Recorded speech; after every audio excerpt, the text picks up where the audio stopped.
Hi and welcome to another episode of Toby's Barbecue Corner. Today we're making a Vitello Tonnato steak sandwich. Now what you need for it, and why it's technically surf and turf, I'm going to show you in this episode.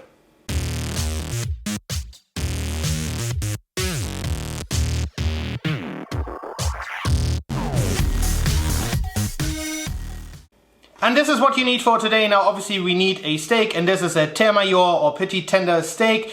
We need a baguette or a couple of sandwich rolls. You need a can of tuna without oil. You need some romana salad, crème fraîche, capers, both the capers as well as a little bit of liquid from the glass that it came in. You need some white wine vinegar, olive oil, sugar. Then you need some herbs. Now you can use Italian herbs. I like to spice it up with a loco, so I think that works absolutely fine. You need some lemon juice, a clove of garlic, a little bit of salt and pepper, as well as some butter to butter our baguette later on. In the first step, we're going to take care of the Vitello Tonnato because you want to leave that in the fridge for at least half an hour, preferably longer. So what we're going to do is we're going to use the crème fraîche and basically mix it up with the other spices and ingredients. So we're talking about, as I said, the crème fraîche. You're going to put in the sugar. You're going to put in the capers liquid. You're going to put in the seasoning of your choice. So as I said, mine is a loco for that. You're going to add the salt.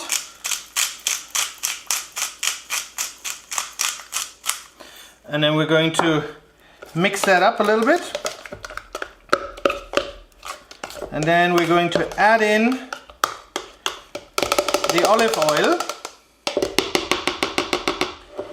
Now, very important, don't pour it just in, put in a little bit, and then if you have, take one of those blenders, and blend it a little bit. And then just ever so slightly add the olive oil to it to make sure that you have a nice smooth consistency. This is roughly what it should look like, so have a quick taste. Alright, we're already moving in the right direction. So all we need is 2 tablespoons of the white wine vinegar.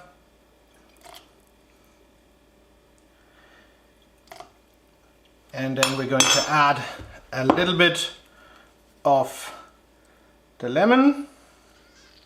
Make sure you don't have any seeds that fall into it.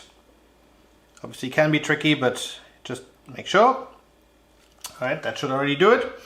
And then what we're going to do is we're going to slowly but surely add the tuna to it. As I said, I drained it as best as I could, but obviously don't worry if it's not entirely dry. That should work as well. So we're going to blend that up now as well, and I'm going to show you the final product.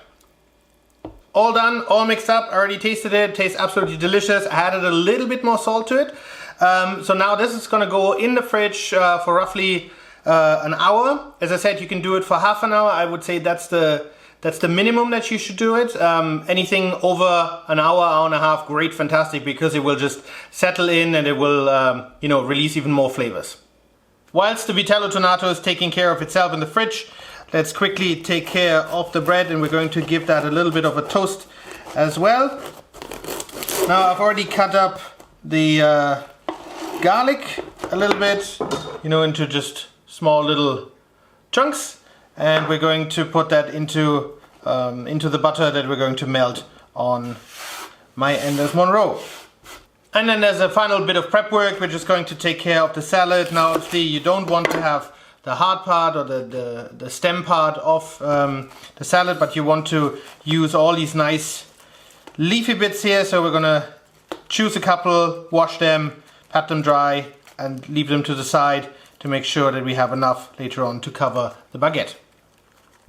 Now before we actually prepare the meat, we're going to quickly prepare the baguette. So what I've done is I've melted some butter with the garlic, and we're just going to baste all of that good stuff onto the baguette and then give it a quick sear.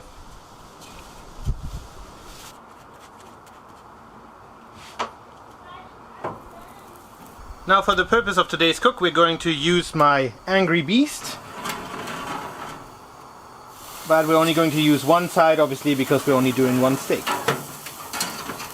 And here we go.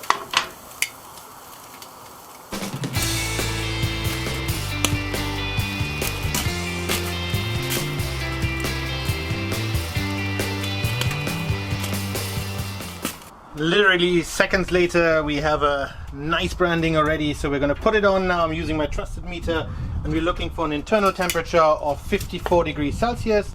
So I created the direct zone on this side. The bread is still on to stay nice and warm. And we're just now going to let it rest until we're ready.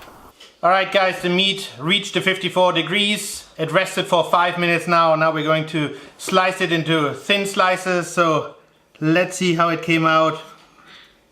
But super juicy. Oh guys, this is going to be absolutely delicious.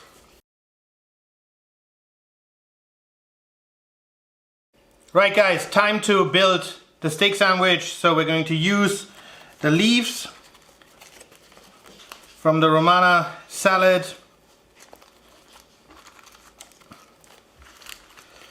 And on top of those, we're going to layer the steak, and look at the color of the steak. Doesn't that look fantastic?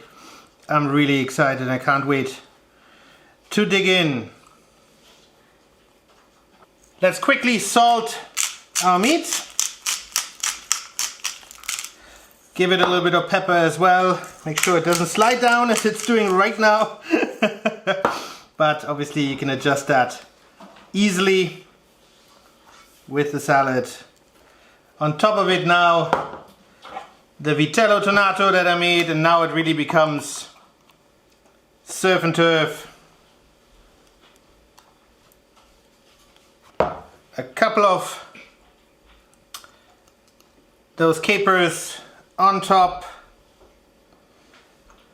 And I guess I should have cut the bread a little more straight than I actually did, but hey ho, that's life.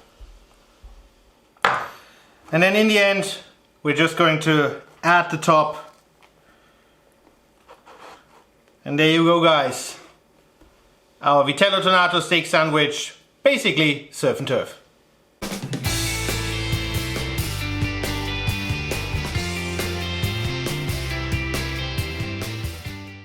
Alright guys, that's it for today. Thanks for watching. I hope you enjoyed the video about the Vitello Tonnato steak sandwich. Now it was super delicious. Obviously, you know, the Vitello Tonnato is cold, the steak is hot, so you have to work rather quickly in order to eat it at a reasonable temperature. But no, it was rather nice. However, the next time I think I'm going to use a little less olive oil to make that Vitello Tonnato a little bit less runny. But you know, obviously you can always grow with the things that you do. Now, if you did enjoy the video, I would appreciate a comment and a thumbs up. And please head over to that subscribe button for more great videos to come. And I hope to see you soon again at Toby's Barbecue Corner.